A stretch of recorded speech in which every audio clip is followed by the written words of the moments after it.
এই মুহূর্তে আমাদের হাতে আসা সর্বশেষ বাংলাদেশের আলোচিত সমালোচিত বাছাইকৃত গুরুত্বপূর্ণ সংবাদ শিরোনাম শুরুতেই জানিয়ে দিব। আওয়ামী লীগের যত অঙ্গ সংগঠন আছে নিষিদ্ধ করতে হবে বলছে নাহিদ ইসলাম। নাহিদ ইসলাম এও বলেছেন 2024 সালের 5ই আগস্ট বাংলাদেশের মাটি থেকে মুজিববাদ নামক ফ্যাসিবাদী মতাদর্শের যে রাজনৈতিক দল আওয়ামী লীগকে বাংলাদেশের ছাত্র জনতা উৎখাত করেছিল, কিন্তু আমরা দুঃখের সঙ্গে দেখছি এতদিন হয়ে যাওয়ার পরেও সেই আওয়ামী লীগের ব্যানারে আওয়ামী লীগের লোকেরা বাংলাদেশের মাটিতে এখনো মিছিল করার সাহস পাচ্ছে। কালনাগিনী ভারত থেকে দাদার ক্ষমতায় দাদার খাটে বসে এখনো ভয়াবহ বার্তা দিয়ে যাচ্ছে, যে বার্তার সাহসে বাংলাদেশের ফ্রি সিঙ্গারা খাওয়া কিছু আওয়ামী নেতারা আবারও ফের মাথাচাড়া দিয়ে জেগে উঠেছে। দেশের বিভিন্ন অঞ্চলে, বিভিন্ন হাট বাজারে, বিভিন্ন জেলা শহরে ঝটিকা মিছিল দিচ্ছে। এত সাহস এরা পায় কোথায়? এদের বিরুদ্ধে এমন ব্যবস্থা নিতে হবে যে এদেরকে পথে পেলেই ধরে নিয়ে এদের পাছায় গরম ডিম দিতে হবে। সাধারণ গরম ডিম দিলে হবে না, ইটের ভাটায় জ্বালিয়ে গরম ডিম দিয়ে এদের পাছায় ঢুকাতে হবে, তাহলেই এদের উচিত শিক্ষা হবে। দর্শক, জানিয়ে দিব এ বিষয়ে বিস্তারিত সংবাদে। এরপর জানিয়ে দিব এই মুহূর্তে চলছে ভারত পাকিস্তান উত্তেজনা। এরই মধ্যে বাংলাদেশ ভারত সম্পর্কের টানাপোড়েনে বাণিজ্যের ধাক্কা। ভারতের কসাই মোদি বাংলাদেশের সাথে সম্পর্কের টানাপোড়েন সৃষ্টি করছে। এই কসাই মোদিকে চরমভাবে আন্তর্জাতিক পর্যায়ে শায়েস্তা করার ব্যবস্থা করতে হবে, তাহলেই এই মোদির দাদাগিরি শেষ হবে। এক পেশে একতন্ত্রিক শাসন ক্ষমতা চালিয়ে যাচ্ছে ভারতে এই কসাই মোদি, যাহা ইচ্ছা তাহাই করছে, কোনো বাধাই যেন মানছে না। দর্শক, এ বিষয়ে জানিয়ে দিব বিস্তারিত সংবাদে।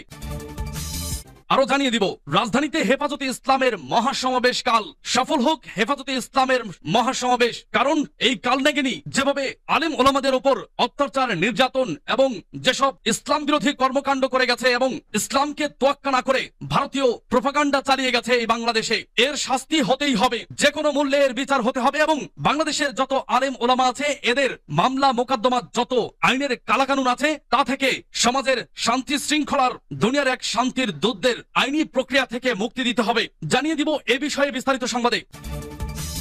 আরো জানিয়ে দিব দলে পদ ফিরে না পেলে স্বেচ্ছায় জেলে যাব বলছে গাজী সালাউদ্দিন তানভীর। এদিকে রোববার দেশে ফিরতে পারেন খালেদা জিয়া। এবং সর্বশেষ থাকছে চলতি মাসে 8 দিন কাল বৈশাখীর আভাস। শুনছিলেন সংবাদ শিরোনাম, এখন বিস্তারিত হবে। তার আগে অনুরোধ থাকবে ভিডিওটিতে একটি লাইক এবং কমেন্টস করে জানিয়ে দিন আজকের এই ভিডিও সম্পর্কে আপনার মূল্যবান মতামত। আর অবশ্যই এই ভিডিওটি আপনার ফেসবুক সোশ্যাল মিডিয়ায় শেয়ার দিয়ে ছড়িয়ে দিন। আর জানিয়ে দিন আপনি কোন জেলা থেকে বা কোথা থেকে আমাদের সংবাদটি শুনছেন এবং দেখছেন। অনুরোধ থাকবে আপনি যদি আমাদের এই চ্যানেলটিতে নতুন হয়ে থাকেন তাহলে অবশ্যই চ্যানেলটি সাবস্ক্রাইব করে পরবর্তী আপডেট সংবাদ পেতে চোখ রাখুন আজকের বাংলা খবরে। আওয়ামী লীগের যত অঙ্গ সংগঠন আছে নিষিদ্ধ করতে হবে বলছে নাহিদ ইসলাম। আওয়ামী লীগের রাজনীতি নিষিদ্ধের দাবিতে আজ শুক্রবার ঢাকায় বিক্ষোভ সমাবেশ করবে জাতীয় নাগরিক পার্টি। দলটির ঢাকা মহানগরীর উদ্যোগে শুক্রবার বিকেল 3টায় জাতীয় মসজিদ বাইতুল মোকাররমের দক্ষিণ গেটে এই বিক্ষোভ সমাবেশ অনুষ্ঠিত হবে। সর্বস্তরের মানুষকে বিক্ষোভ সমাবেশে যোগ দিতে বৃহস্পতিবার রাতে সামাজিক যোগাযোগ মাধ্যমে ফেসবুকে নিজের ভেরিফাইড পেজে একটি ভিডিও বার্তা দিয়েছেন দলটির আহ্বায়ক নাহিদ ইসলাম। ভিডিও বার্তায় তিনি বলেন, ছাত্র জনতার ঐতিহাসিক গণ অভ্যুত্থানের মাধ্যমে 2024 সালের 5ই আগস্ট বাংলাদেশের মাটি থেকে মুজিববাদ নামক ফ্যাসিবাদী মতাদর্শের যে রাজনৈতিক দল আওয়ামী লীগকে বাংলাদেশের ছাত্র জনতা উৎখাত করেছিল, কিন্তু আমরা দুঃখের সঙ্গে দেখছি এতদিন হয়ে যাওয়ার পরেও সেই আওয়ামী লীগের ব্যানারে আওয়ামী লীগের লোকেরা বাংলাদেশের মাটিতে এখনো মিছিল করার সাহস পায়। অন্তর্বর্তী সরকারের পক্ষ থেকে তেমন দৃশ্যমান উদ্যোগ নেওয়া হয়নি আওয়ামী লীগ নিষিদ্ধ করার এবং আওয়ামী লীগের বিচার কার্যক্রমকে দৃশ্যমান করার। আমরা 5ই আগস্টের পর থেকে বলে আসছি আওয়ামী লীগ কোনোভাবে বাংলাদেশের মাটিতে রাজনীতি করার নৈতিক কোনো অধিকার রাখে না এবং তার আইনি বন্দোবস্ত করতে হবে। তিনি বলেন,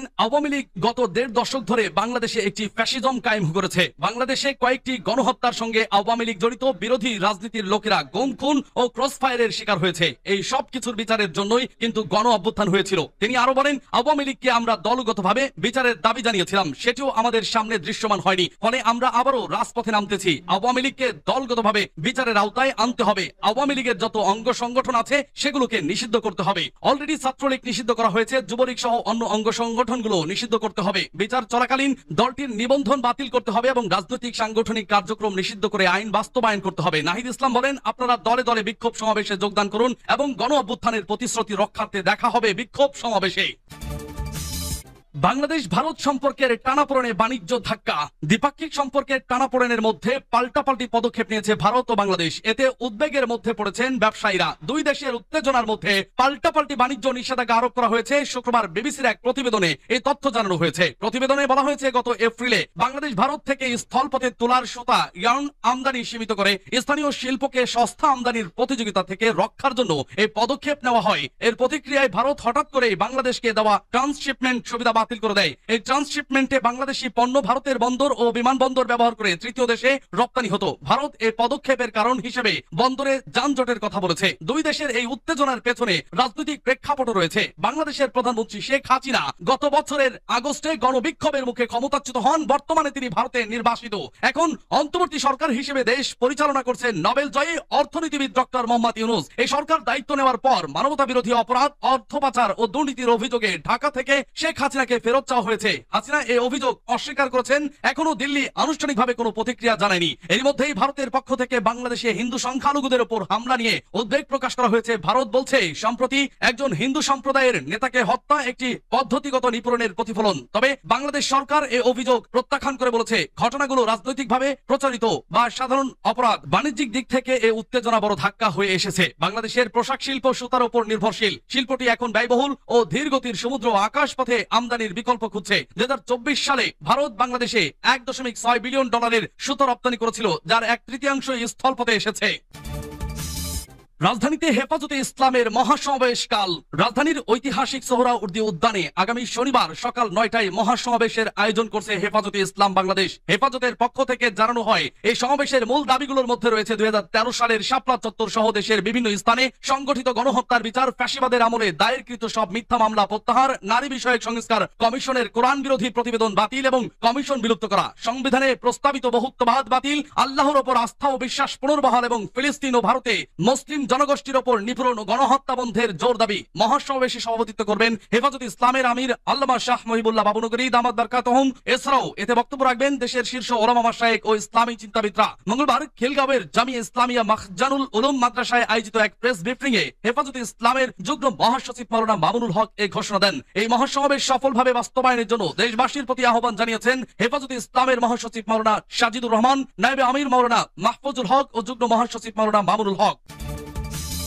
দলে পদ ফিরে না পেলে স্বেচ্ছায় জেলে যাব বলছে গাজী সালাউদ্দিন তানভীর। পাঠ্য বই ছাপার কাজে কমিশন বাণিজ্যের অভিযোগে জাতীয় নাগরিক পার্টির এনসিপি যুগ্ম সদস্য সচিব গাজী সালাউদ্দিন তানভীরকে সাময়িক অব্যাহতি দিয়েছে দলটি। একই সঙ্গে তাকে কারণ দর্শানোর নোটিশ দেওয়া হয়। গত সোমবার জাতীয় নাগরিক পার্টির যুগ্ম সদস্য সচিব সালেউদ্দিন সিফাত স্বাক্ষরিত একটি চিঠি গাজী সালাউদ্দিন তানভীরকে পাঠানো হয়। এনসিপির এই নেতার বিরুদ্ধে জেলা প্রশাসক নিয়োগে অবৈধভাবে হস্তক্ষেপ এবং জাতীয় শিক্ষাক্রম ও পাঠ্যপুস্তক বোর্ড এর পাঠ্য বই ছাপার কাগজে কমিশন বাণিজ্যের অভিযোগ ওঠে। এ বিষয়ে কেন্দ্রীয় শৃঙ্খলা কমিটির প্রধানের নিকট 7 দিনের মধ্যে লিখিতভাবে যথাযথ ব্যাখ্যা প্রদান করতে এবং তাকে কেন দল থেকে স্থায়ীভাবে বহিষ্কার করা হবে না জানতে চাওয়া হয়। এসব অভিযোগ আর দল থেকে সাময়িক অব্যাহতির বিষয়ে জানতে চাইলে গাজী সালাউদ্দিন তানভীর জাগো নিউজকে বলেন, 5 আগস্টের আগে সচিবালয়ে আমার একবার যাওয়া হয়েছে। আমি একটি কোম্পানির চাকরি করতাম, কোম্পানির কাজে একবার যাওয়া হয়েছিল, আর পরে 4 বার। সব মিলিয়ে আমি জীবনে 5 বার সচিবালয়ে গিয়েছি। তিনি বলেন, এনসিপিতে পদ ফিরে না পাওয়া মানে হলো অভিযুক্ত হওয়া। এই মুহূর্ত পর্যন্ত আমি আমার জায়গা থেকে স্পষ্ট বলছি,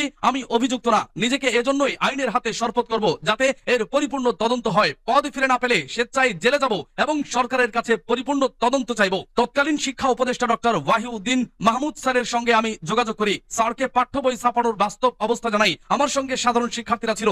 স্যারই আমাদের বলেন আমরা কোনো হেল্প করতে পারি কিনা, কেননা তখনও ছাপাখানার সিন্ডিকেটে আওয়ামী দোসররা ছিল। তবে আমি যখন এনসিটিভিতে যাই আমার সঙ্গে প্রথম সারিতে দেখা যায় এরকম কোনো সমন্বয়ক ছিল না। তবে সেখানে আমাদের শিক্ষা কারিকুলাম নিয়ে কোনো কাজ করা হয় নাই। বই ছাপানোর কাজে অগ্রগতির জন্য গিয়েছিলাম। আমরা বই ছাপানো বা এর অগ্রগতি সরকারকে জানাতাম, এর বেশি কিছু না। সচিবালয় ডিসি নিয়োগে জড়িত থাকার অভিযোগের বিষয়ে তিনি বলেন, আমি মনে করি বাংলাদেশের একজন সাধারণ মানুষেরও সচিবালয়ে এন্ট্রি থাকা উচিত। উপদেষ্টা থেকে শুরু করে সচিবালয়ের সব কর্মকর্তার নম্বর ওয়েবসাইটে দেওয়া থাকে। সেখানে যাওয়া যদি অপরাধ হতো তাহলে নম্বরগুলো ওয়েবসাইটে দেওয়া থাকতো না। আমি সেখানে 4 বার গিয়েছি এবং দায়িত্বের জায়গা থেকেই গিয়েছি। তার মানে এই না যে আমাকে কেউ পাঠিয়েছে। ডিসি নিয়োগের সময় জনপ্রশাসন মন্ত্রণালয়ের দায়িত্বে ছিলেন আওয়ামী দোসর একজন সচিব মেজবা উদ্দিন চৌধুরী। আমরা জানি ডিসি নিয়োগ একটি স্বচ্ছ এবং কঠিন একটি প্রক্রিয়ার মাধ্যমে হয়। আমাদের কাছে মনে হয়েছে উনি মেজবাউদ্দিন আওয়ামী দোসরদের পুনর্বাসন করতে পারেন। ওনার সঙ্গে একদিন ফোনে কথা হয় এবং ওনার এপিএস এর মাধ্যমে আমাকে সচিবালয়ে প্রবেশের পাস দেওয়া হয়। ওনাকে বলে, আসি আওয়ামী লীগের কোন দোসর ডিসি হিসেবে নিয়োগ পেতে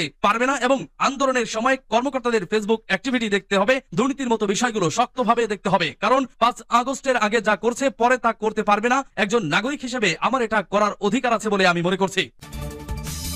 রোববার দেশে ফিরতে পারেন খালেদা জিয়া। বিএনপি চেয়ারপারসন খালেদা জিয়া আগামী রোববার বা সোমবার লন্ডন থেকে দেশে ফিরতে পারেন। তাকে বিশেষ এয়ার অ্যাম্বুলেন্সে করে দেশে আনার চেষ্টা হচ্ছে। এয়ার অ্যাম্বুলেন্স পাওয়া গেলে তিনি রোববার দেশে ফিরবেন, তবে এয়ার অ্যাম্বুলেন্স পাওয়ার বিষয়টি এখনো অনিশ্চিত। সেক্ষেত্রে তিনি পরদিন সোমবার বাংলাদেশি বিমানে দেশে ফিরতে পারেন। খালেদা জিয়ার একান্ত সচিব এবিএম আব্দুস সাত্তার বৃহস্পতিবার রাতে গণমাধ্যমকে এ তথ্য জানান। তিনি বলেন, এয়ার অ্যাম্বুলেন্স পেলে ম্যাডাম খালেদা জিয়া 4 মে দেশে ফিরতে পারেন, তবে এখনো এয়ার অ্যাম্বুলেন্স পাওয়া যায়নি। আমরা চেষ্টা করে যাচ্ছি, শেষ পর্যন্ত না পেলে বাংলাদেশের বিমানের একটি ফ্লাইটে করে তিনি দেশে ফিরবেন।